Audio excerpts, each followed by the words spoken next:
Assalamualaikum warahmatullahi wabarakatuh. Perkenalkan, nama saya Yana Sura dari Fakultas Teknik Informatika, Prodi Teknik Informatika. Di sini saya akan menjelaskan tentang tugas saya, yaitu marketplace sebagai e-commerce di Indonesia. Apa itu marketplace? Marketplace adalah perantara antara penjual dan pembeli di dunia maya. Situs marketplace bertindak sebagai pihak ketiga dalam transaksi online dengan menyediakan tempat penjualan dan fasilitas pembayaran. Selanjutnya jenis-jenis marketplace. Yang pertama, marketplace murni. Contoh marketplace murni di Indonesia yang populer dengan jenis kerjasama pertama adalah Tokopedia, Bukalapak, dan lain-lain.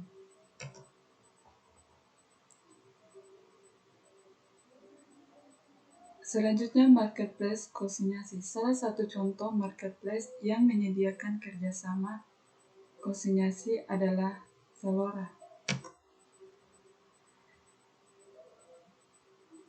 5 contoh marketplace terbesar di Indonesia.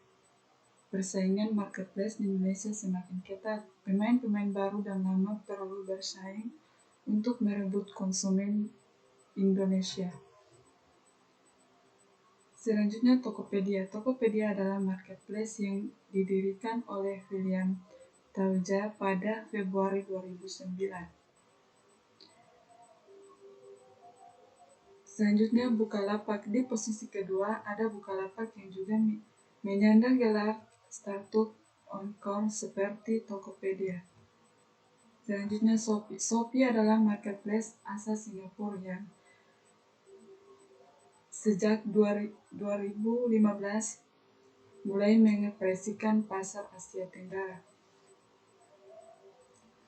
Selanjutnya, Lazada. Lazada sepertinya mulai kesulitan menghadapi persaingan dengan marketplace lainnya. Ada Blibli adalah marketplace hasil buatan PT Global Digital Niaga.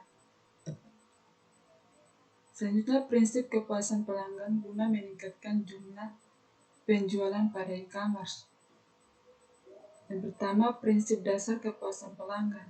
Kepuasan pelanggan sangat tergantung pada persepsi dan harapan pelanggan. Sebuah perusahaan perlu mengetahui persepsi dan harapan pelanggan yang dibagi menjadi 3 macam, yaitu yang pertama kebutuhan dan keinginan, yang kedua pengalaman masa lalu, yang ketiga komunikasi melalui iklan dan pemasaran atau persepsi. Selanjutnya, faktor-faktor mempengaruhi kepuasan pelanggan. Ada beberapa faktor yang mempengaruhi apakah seorang pelanggan yang tidak puas akan melakukan komplain atau tidak. Yang pertama, derajat kepentingan konsumsi yang dilakukan. Yang kedua, tingkat ketidakpuasan pelanggan. Yang ketiga, manfaat yang diperoleh. Yang keempat, pengetahuan dan pengalaman.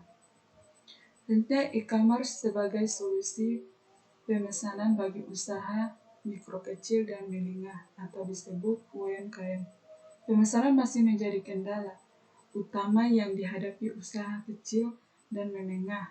Karena itu, perlu ada upaya nyata yang dilakukan oleh pihak-pihak terkait untuk mencarikan solusi atas persoalan tersebut. Ada beberapa definisi e-commerce dari perspektif berikut. Yang pertama, dari perspektif komunitas. Yang kedua, dari perspektif proses bisnis.